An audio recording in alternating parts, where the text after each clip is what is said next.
নবী হযরত ইউসুফ আলাইহিস সালাম এর জীবনী অত্যন্ত হৃদয়বিদারক, শিক্ষামূলক ও গভীর তাওয়াক্কুল ও তাকওয়ার দৃষ্টান্ত। তার জীবনী কুরআন মাজিদের 12 নম্বর সূরা, সূরা ইউসুফ এ বিশদভাবে বর্ণিত হয়েছে, যা আল্লাহ নিজে বলেছেন সর্বশ্রেষ্ঠ কাহিনী। হযরত ইউসুফ আলাইহিস সালাম এর পূর্ণ জীবনী ধারাবাহিকভাবে তুলে ধরা হলো। পুষ্পিন পরিচিতি। নাম হযরত ইউসুফ আলাইহিস সালাম।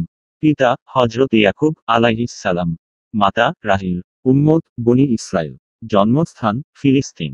উল্লেখযোগ্য গুণাবলী: রূপ, চরিত্র, ধৈর্য, ক্ষমাশীলতা, স্বপ্ন ব্যাখ্যা করার অসাধারণ জ্ঞান।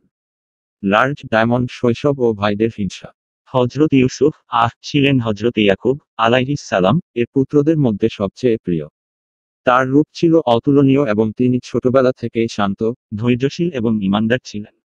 এক রাতে ইউসুফ আলাইহিস সালাম একটি স্বপ্ন দেখেন। আমি দেখেছি 11টি তারা, সূর্য ও চাঁদ আমাকে সিজদা করছে।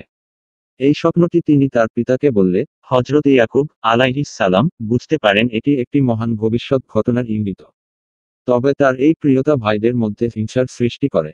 তারা ষড়যন্ত্র করে ইউসুফ আলাইহিস সালাম কে একটি কুয়োতে ফেলে দেয়। লার্জ ডায়মন্ড কুয়ো থেকে মিশরে পৌঁছানো। এক কাফেলা এসে সেই কুয়ো থেকে ইউসুফ আলাইহিস সালাম কে তুলে নিয়ে যায় এবং তাকে মিশরে বিক্রি করে দেয়। মিশরের এক উচ্চপদস্থ কর্মকর্তা, আজিজে মিশর, সম্ভবত প্রধানমন্ত্রী, তাকে কিনে নেন এবং নিজের ঘরে স্থান দেন।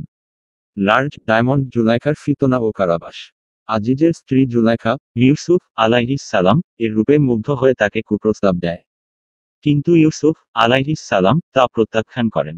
মিথ্যা অপবাদে তাকে জেলে পাঠানো হয়। লার্জ ডায়মন্ড কারাগারে দায়ীর ভূমিকা ও স্বপ্ন ব্যাখ্যা। জেলে ইউসুফ আলাইহিস সালাম 2 কয়েদির স্বপ্ন ব্যাখ্যা করে দেন। তার ব্যাখ্যা সত্য প্রমাণিত হয়। পরে রাজা একটি রহস্যময় স্বপ্ন দেখেন, যার ব্যাখ্যা কেউ দিতে পারেনি। তখন ইউসুফ আলাইহিস সালাম এর কথা রাজাকে জানানো হয়।